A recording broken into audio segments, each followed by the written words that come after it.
অন্য কেউ যদি পড়তো তাহলে আমি সেম কাজটাই করতাম, তাদের হেল্প করার জন্য আমাকে অস্ত্র ইউজ করলো, আমি ইউজ করতে বাধ্য হইতাম। এক, 2 নম্বর হচ্ছে তাকে যখন আমি নিয়ে আসলাম, আসার পরে আমি শাহবাগ থানায় হেল্প চাই, ওখানে রেস্কিউ পার্টি যায়, যে ওনাকে থানায় নিয়ে আসার পর উনি বিভিন্ন জায়গা থেকে বিভিন্ন আমাদের সিনিয়র স্যারদের সাথে কথা বলে এটা যেন মামলা না হয় তার জন্য অনেক রিকোয়েস্ট করে, এবং ওনার ফ্যামিলি, ওনার ছেলে মেয়ে, মেয়ের জামাই সবাই হাতে পায়ে ধরে রিকোয়েস্ট করে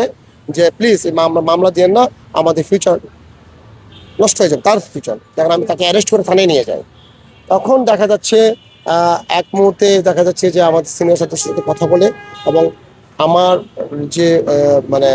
ওনার বাচ্চাদের দিকে, মুখের দিকে তাকায় আমি মামলাটাই ফৌজদারি মামলা চাই নাই। কিন্তু এটা আমার মনে সবচেয়ে বড় ভুল ছিল ওদের মোস্তাকা দিয়ে ছেড়ে দেওয়াতে, আমার মনে সবচেয়ে বড় ভুল ছিল। উনি এখন যেটা করতে চাচ্ছেন, আসলে স্বরাষ্ট্র মন্ত্রণালয়ে উনি জব করেন, আমি কিন্তু স্বরাষ্ট্র মন্ত্রণালয়ের অধীন, উনি দফতরে কাজ করেন, আমি স্বরাষ্ট্র মন্ত্রণালয়ের কিন্তু একাধিক সংস্থা আছে, পুলিশ বাহিনী তার মধ্যে একটা, কিন্তু উনি যেটা করতেছেন স্বরাষ্ট্র মন্ত্রণালয়কে আমার প্রতিপক্ষ বানাতে চেষ্টা করতেছেন। এটা টোটালটা একটা দুঃখজনক ঘটনা, কারণ আমি যে মন্ত্রণালয়ের আন্ডারে কাজ করি সেই মন্ত্রণালয়কে আমার মানে আমাকে অবশ্যই সম্মান করে করব, কারণ কি এটা আমার আমার আমার অধিদপ্তর বা আমার দপ্তর, আমি কেন ওইটাকে অসম্মান করবো? কিন্তু এমনি এই স্বরাষ্ট্র মন্ত্রণালয়ের মানে ইউজ করে, মিস ইউজ করে সে এইটা এই দফতরের মানিজ্য তিনি নষ্ট করতেছেন। এবং উনি পরবর্তীতে যখন আমি পুলিশ বক্সে নিয়ে আসি, তখন উনি ওই স্বরাষ্ট্র মন্ত্রণালয়ের প্রিয় সাহেবের সাথে আমাকে কথা বলাই দেন, মেবি ওনার নাম সাইফুল ইসলাম, কি রেখে সম্ভবত নামটা, ওনার সাথে কথা বলাই দেওয়ার পরে আমি তখন জানতে পারি যে ওনার পরিচয় হচ্ছে উনি স্বরাষ্ট্র মন্ত্রণালয়ে অফিস সহায়ক পদে কর্মরত আছেন।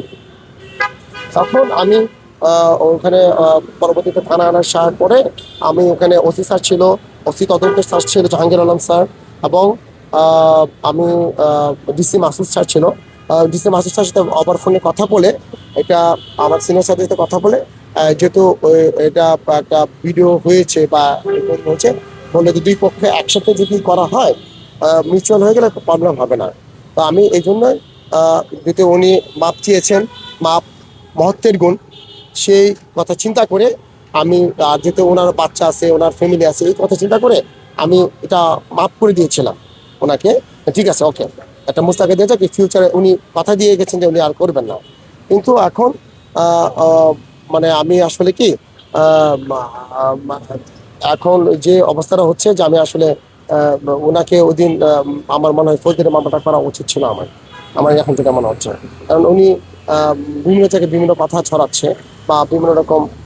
বা পাওয়ার এক্সারসাইজ করতে চেষ্টা করতেছে, কিন্তু আমার চাকরি বা আমার ফিউচারের জন্য আমি মানে ক্ষতিগ্রস্ত হওয়ার সম্ভাবনা আছে আমার। এবং আমাকে আমার আমার ইন ফিউচার আমি এখন সন্দিহান যে আমার আসলে ফিউচার উনি আসলে মানে